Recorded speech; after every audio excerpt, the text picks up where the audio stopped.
ओम नमो भगवते वासुदेवाय।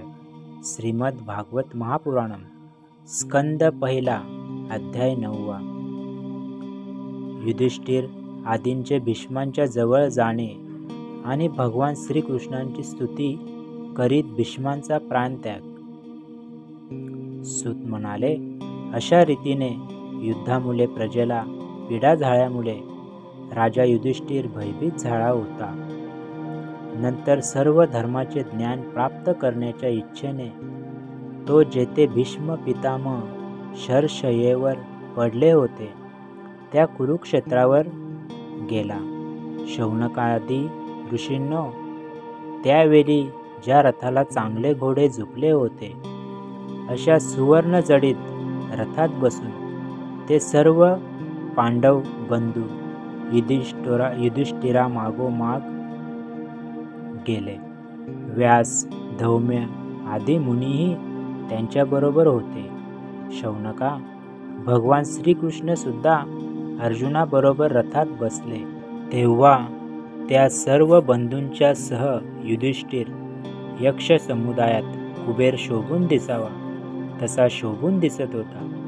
आपले अनुयायी आणि भगवान श्रीकृष्णांच्या बरोबर तेथे गेल्यानंतर पांडवांना दिसले की स्वर्गातून पडलेल्या एखाद्या देवासारखे भीष्म पितामह पृथ्वीवर पडले होते। सर्वांनी त्यांना प्रणाम केला। शौनका, भरतवंशाचे भूषण असलेल्या भीष्म पितामहांना भेटण्यासाठी त्यावेळी सर्व ब्रह्मर्षी, देवर्षी आणि राजर्षी तेथे आले होते। पर्वत, नारद, धौम्य, भगवान व्यास, बृहदक्ष्व, भारद्वाज तसेच आपल्या शिष्यांसह परशुराम, वशिष्ठ, इंद्रप्रमद, त्रित, गुत्समद, असित, कक्षीवान, गौतम, अत्री, विश्वामित्र, सुदर्शन आणि शुकदेव इत्यादी शुद्ध हृदय असणारे महात्मे तसेच शिष्यांसहित कश्यप, अंगिरापुत्र, बृहस्पती इत्यादी मुनिगणही तेथे आले। देश काल निर्णय जाणणाऱ्या धर्मज्ञ भीष्म पितामहांनी त्या थोर ऋषींना एकत्र आलेले पाहून त्यांचा मनाने व दृष्टीने यथायोग्य सन्मान केला। ते भगवान श्रीकृष्णांचा प्रभाव जाणत होते। स्वलीलेने मनुष्यरूप धारण करून तेथे बसलेल्या जगदीश्वरांची तसेच हृदयात विराजमान झालेल्या भगवान श्रीकृष्णांची त्यांनी पूजा केली। पांडव मोठ्या नम्रतेने आणि प्रेमाने भीष्म पितामहांजवळ बसले। त्यांना पाहून भीष्म पितामहांचे डोळे प्रेमाश्रूंनी भरून आले। ते त्यांना म्हणाले, हे धर्मपुत्रांनो, तुम्ही सर्वजण ब्राह्मण, धर्म आणि भगवंताचे आश्रित असूनही तुम्हाला एवढे कष्ट झाले आणि तुमच्यावर एवढा अन्याय झाला। अरे, हे तुमच्या वाट्यास या वयास नको होते। अतिरथी पांडूच्या मृत्यूसमयी तुम्ही सर्वजण लहान होता। त्यावेळी मुले लहान असलेल्या कुंती राणीला तुमच्यासाठी बरेच कष्ट सहन करावे लागले। जसे ढग वाऱ्याच्या अधीन असतात त्याचप्रमाणे लोकपाळांसहित हे सर्व जग कालरूप ईश्वराच्या अधीन आहे। मला तर असे वाटते की तुम्हा सर्वांच्या जीवनात ज्या अप्रिय घटना घडल्या त्या सर्व त्याचीच लीला होय। जेथे धर्मपुत्र राजा युधिष्ठिर, गदाधारी भीमसेन, अस्त्रवेत्या अर्जुन, गांडीव धनुष्य आणि स्वतः श्रीकृष्ण सन्मित्र तेथेही विपत्ती याव्या ना। राजा, या कालरूप ईश्वराची इच्छा कोणीच माणूस जाणू शकत नाही। मोठमोठे ज्ञानी पुरुष सुद्धा याला जाणण्याच्या इच्छेने मोहित होतात। हे युधिष्ठिरा, म्हणून संसारातील या घटना ईश्वरेच्छा अधीन आहेत। त्याला अनुसरून तुम्ही या अनाथ प्रजेचे पालन करा, कारण आता तुम्हीच त्याचे स्वामी आणि पालन करण्यास समर्थ आहात। हे भगवान, साक्षात श्रीकृष्ण आदिपुरुष नारायण आहेत. आपल्या मायेने लोकांना मोहित करीत यदुवंशामध्ये गुप्त रूपाने हे लीला करीत आहेत. याचा अत्यंत गूढ प्रभाव भगवान शंकर, देवर्षी नारद आणि स्वतः भगवान कपिल हेच जाणतात.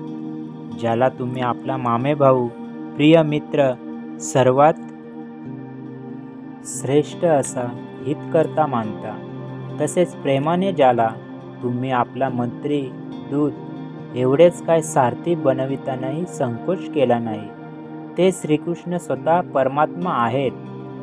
हा सर्वात्मा समदर्शी, अद्वितीय, अहंकार रहित आणि निष्पाप असून उच्च नीच कारणांमुळे कधी कोणात भेदभाव करीत नाही.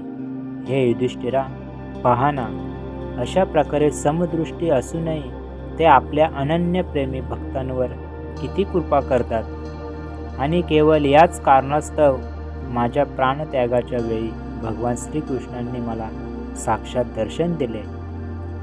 योगी पुरुष भक्तिभावाने श्रीकृष्णात आपले मन गुंतवून आणि वाणीने यांच्या नामाचे कीर्तन करीत शरीराचा त्याग करतात. त्यामुळे ते कामना आणि कर्मबंधनातून मुक्त होतात. प्रसन्न हास्य आणि रक्तकमळाप्रमाणे अरुण नेत्र असणारे ज्याचे मुखकमळ आहे, ज्यांचे लोकांना केवळ ध्यानात दर्शन होते, ते चतुर्भुज देवेश्वर भगवान श्रीकृष्ण मी प्राणत्याग करीपर्यंत येथेच राहावे.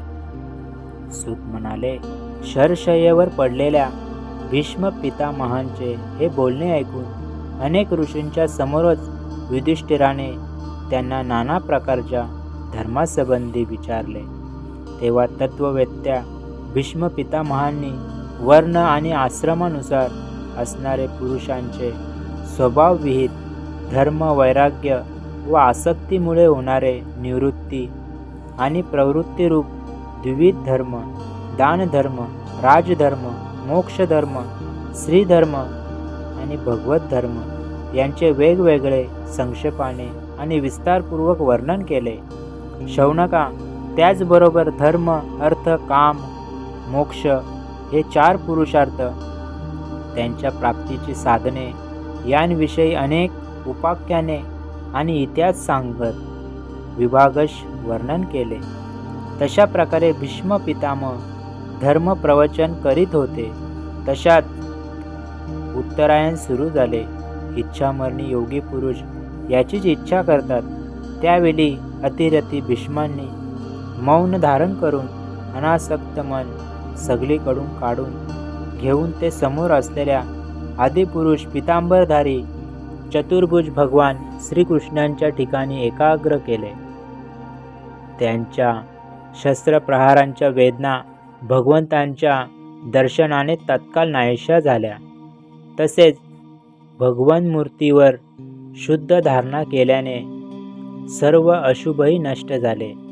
आता शरीर त्याग करण्याच्या वेळी त्यांनी आपल्या सर्व इंद्रियांच्या वृत्तीचा विलास रोखून मोठ्या प्रेमाने भगवंताच्या स्तुतीस सुरुवात केली. भीष्म म्हणाले, माझी अत्यंत शुद्ध आणि कामनाविरहित झालेली बुद्धी मी मृत्यूसमयी यदुवंश शिरोमणी अनंत भगवान श्रीकृष्णांच्या चरणी समर्पित करतो.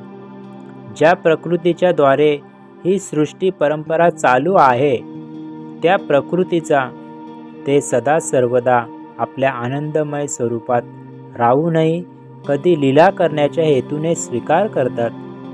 ज्यांचे शरीर त्रिभुवनात सुंदर तसेच तमाल वृक्षाप्रमाणे सावल्या वर्णाचे आहे, ज्यावर सूर्यकिरणांसमोर श्रेष्ठ पितांबर झळकत आहे, ज्यांच्या कमल मुखावर कुरळे केस भुरभुर उडत आहेत, त्या अर्जुन सखा श्रीकृष्णांच्यावर माझे निष्काम प्रेम असो.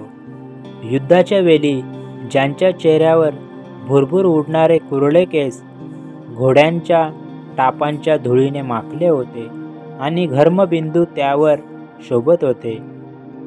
मी माझ्या तीक्ष्ण बाणांनी ज्यांच्या अंगावर प्रहार करीत होतो, त्या सुंदर कवचधारी भगवान श्रीकृष्णांच्या ठिकाणी माझे मन रम्मान हो.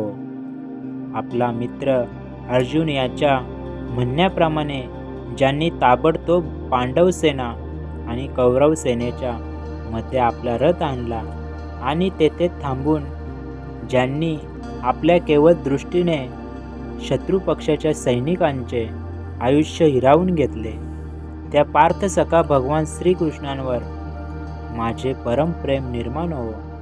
अर्जुनाने जेव्हा लांबूनच कौरवांच्या सैन्यातील प्रमुख अशा आम्हाला पाहिले, तेव्हा स्वजनांचा वध हे पाप समजून तो युद्धापासून परावृत्त झाला.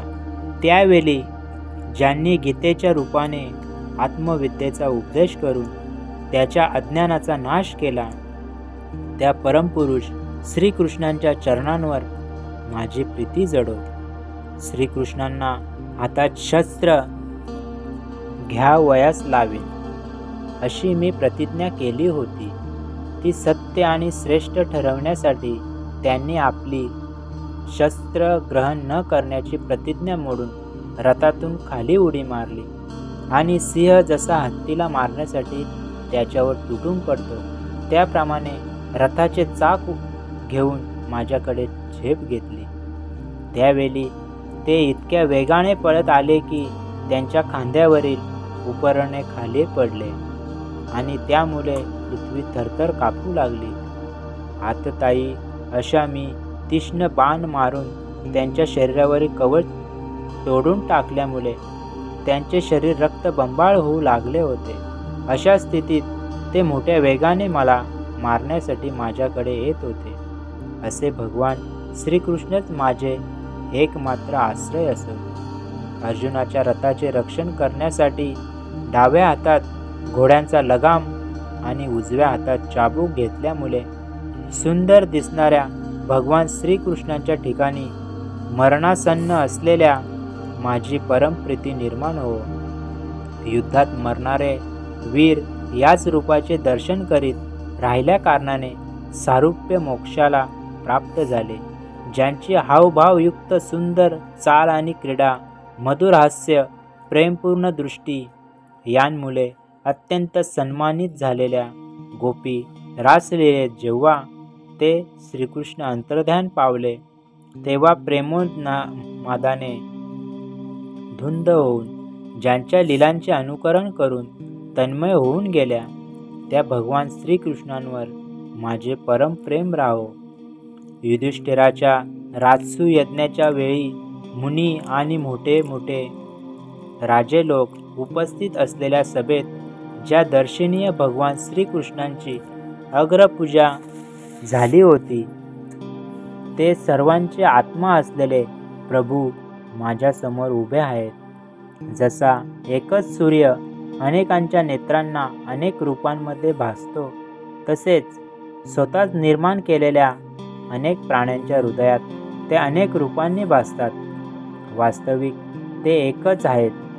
त्या भगवान श्रीकृष्णांना मी भेदभ्रमाने रहित होऊन प्राप्त झालो आहे. सूत म्हणाले, अशा प्रकारे भीष्मांनी आपले मन, वाणी आणि दृष्टी यांच्या वतींनी आत्मस्वरूप भगवान श्रीकृष्णांमध्ये स्वतःला लीन करून घेतले. त्यांचे प्राण तेथेच विलीन झाले व ते शांत झाले.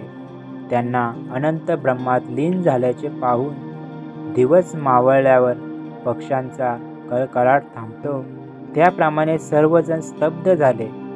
त्यावेळी देवता आणि मनुष्य नगारे वाजवू लागले. साधू स्वभावाचे राजे त्यांची प्रशंसा करू लागले आणि आकाशातून पुष्पवृष्टी होऊ लागली. हे शौनका, युधिष्ठिरांनी त्यांची अंत्यक्रिया करविली. त्यावेळी काही वेळ ते शोकमग्न झाले. त्यावेळी मुनिवर्यांनी मोठ्या आनंदाने भगवान श्रीकृष्णांची रहस्यमय नावांनी स्तुती केली आणि कृष्णमय हृदय झालेले ते आपापल्या आश्रमात परत गेले.